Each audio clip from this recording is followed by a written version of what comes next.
Statement continued. Another experience I had where I feel that my civil as well as human rights have been violated took place when I was retaliated against and discriminated against was when I came to stay at the Perry residence the day after I arrived. My brother, as well as myself, were waken up between 7 a.m. and 8 a.m. by Rex coming into my brother's room. We woke up to Rex stating, and I quote, "You guys need to wake up and get up. You live here, and you're going to help with the roof," with no consideration for the fact that he had no money to pay for the labor, and neither did his wife. Neither did Rex consider the fact that we were both disabled, and that it may be difficult for us. However, it came to light at the point that we finally climbed onto the roof that Rex only understood the concept or theory of install 3. Ply shingle properly on a roof. As he explained and began to become confused and frustrated, I attempted to show him my understanding of the instruction he had given. He then said, "There you go, you guys have this, shouldn't take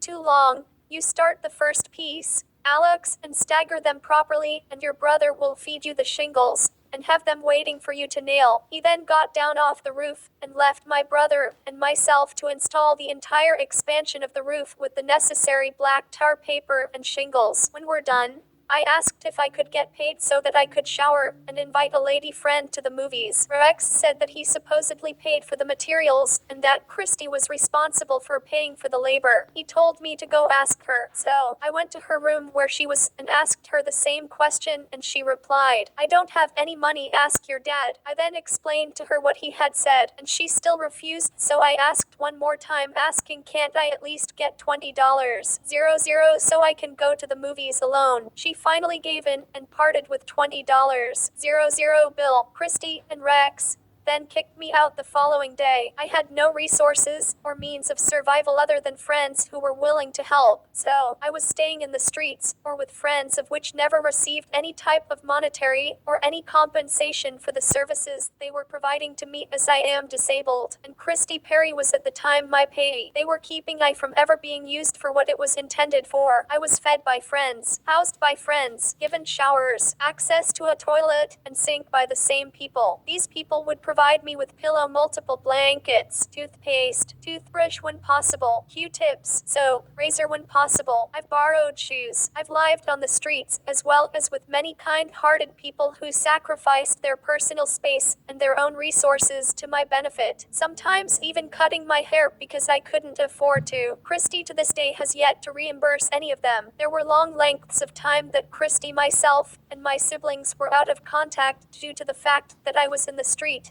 and Christy would not even get me a cell phone for emergencies. While I was on the streets, struggling and being forced to become the man I am today, she kept my clothes from my back, the food from my stomach, and the shelter from over my head, amongst other things like toiletries and a sink and toilet or shower to keep myself clean. I have been exposed to the elements more than I ever wished to all along, reminding myself of the question, could it be worse? Some of the things that I had to deal with on a daily basis were finding food if I was even motivated to do so, looking for shelter for the sun, rain, wind, and the blackness of night where it is not always safe. Day by day, I would sit endless hours on the curb, just thinking and wondering why I deserved what was happening to me. Finding a toilet can be one of the most difficult things to deal with in the streets, because most times you have to walk a long distance to get to it, knowing you may be denied access. What makes it worse is sweating while walking or having to waddle down the street so you don't destroy the only clothes that you have by soiling them. Sweating becomes a nuisance because there is no place to shower except the beach, especially when you have no phone or way to find the resources that are available. I have taken a shower at the beach many times. The problem with this is that the water is salt water, I believe. So as soon as you're done showering and getting dressed, you begin sweating again almost immediately. So, showering only makes it worse. Showering with salt water will lead to rashes on many occasions under my arms and between my legs, which I couldn't treat properly because I could not afford the medication. Another reason I wasn't able to receive the help available to me as a disabled person is because Christy kept my medical and social security card from me. She's asked me to sign many documents throughout the time after I met Edith Gil Corona. I only spoke to Christy because Edith told me that family was important to her and that she wished I would. When Christy would ask me to sign documents, I would refuse due to the fact that she was not assisting me in the way that she volunteered to. Throughout the duration of 10 years, Christy kept approximately 90-something% of the SC I was to receive, only paying a dentist bill which was approximately $4,000.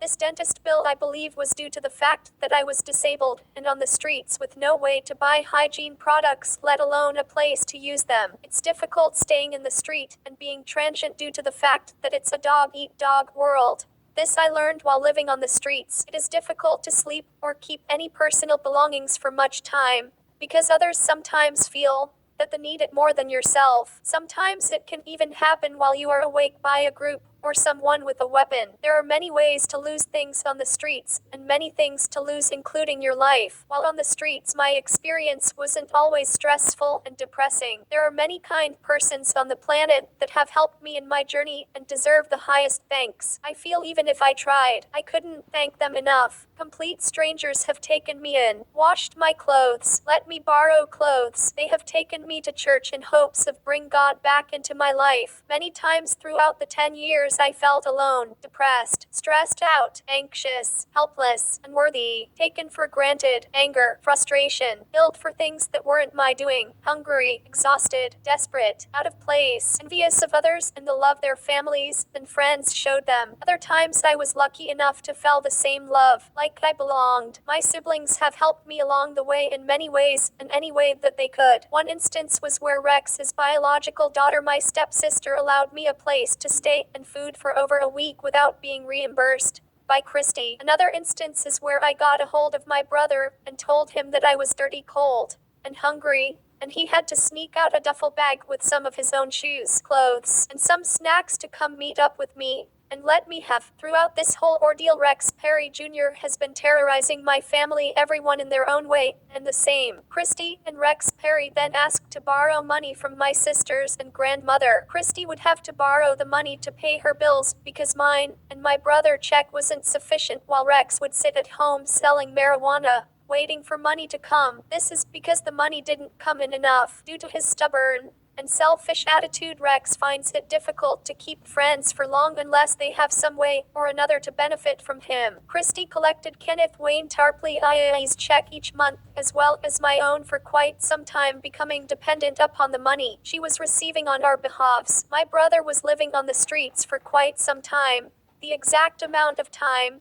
I am not sure. Due to this fact and the fact that he was hungry, he applied for food stamps, not knowing he wasn't allowed to collect both at the time. So, his benefits were discontinued, and Christy now would be receiving only one check per month. The amount of the check she was collecting each month was $889.00, and the exact change I am not sure. If my brother received the same amount, then Christy was now having to figure out where to come up with the $10,600.00 annually that was no longer available. This may have been difficult for her, especially knowing that she was having to still borrow money from my sister.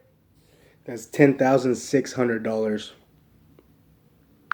Especially knowing that she was having to still borrow money from my sisters to live the lifestyle her and her husband had become accustomed to. Christy would splurge on many things, throw many parties and get-togethers for her friends, provide all the necessary things to feed and allow people to drink until their satisfaction. She had many coolers, many pop-up tents, a brand new barbecue. She bought tables, chairs, and would sometimes even rent tables and chairs, as well as providing fireworks to the entire party and all their children to view. Ice was necessary in order to keep beer and soda and water and juice cold, enough meat to feed everyone, amongst many other things. This is but one example of the many times Christy and Rex have taken advantage of me and my disability to their benefit. Christy has called the police on me many times throughout my life and diagram. One is a timeline of my life from the point that Rex and Christy started communicating. I am doing my best to explain the happenings and the multiple instances that issues may have arisen, since I find it difficult to concentrate at times, and from time to time go off on tangents. Writing this is difficult for me. It is also difficult for me to write this due to the fact of all the wounds that are being reopened. I have done my best to follow in the way of my beliefs and my religion, due to my beliefs and the commandment that says thou shalt honor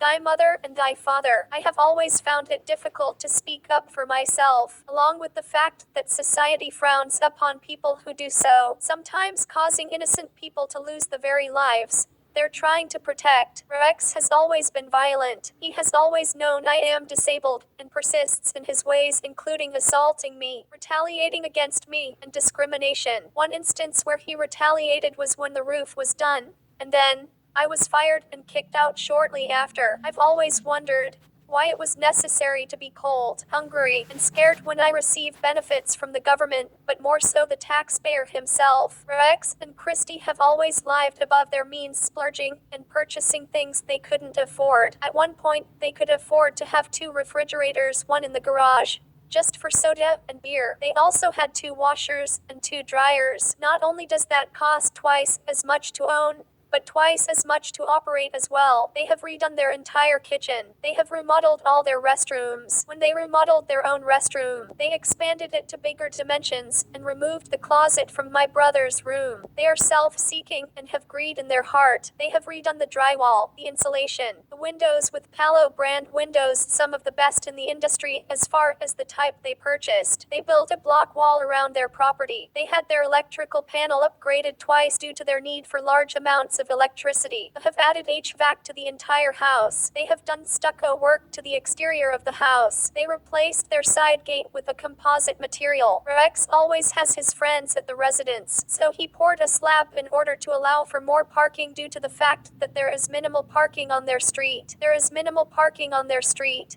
because all the residents on their street have a hard time accepting that it is a public road, and all Americans and non-Americans that have the right to be here, and even those who don't legally, are permitted to use on a first come first serve basis. Christy has purchased many items like jerseys, plaques, game tickets to sporting events for Rex and his friends and family. Christy and Rex purchased hot tubs with jets in them and all new plumbing for all the restrooms, as well as new sinks, faucets, cabinets, towel hangers, towel sets to hang in the restroom to match decor, mirrors, art and decor. The restrooms have new travertine and slash or tile flooring and enclosures for shower slash bath. The drains and shower knobs were replaced to go with or match properly the upgrade. He even had to have the tile redone in the kitchen, and the restroom best it hadn't been done properly, or hadn't had the proper amount of time to cure as needed. Rex owned a 1939 Chevrolet Deluxe which he was constantly having worked on. When it came to the electrical, has had many people work on it. Christy and Rex have remodeled the entire garage, making enclosed storage in the rafters and enclosing space to use as a laundry room. Rex has huge televisions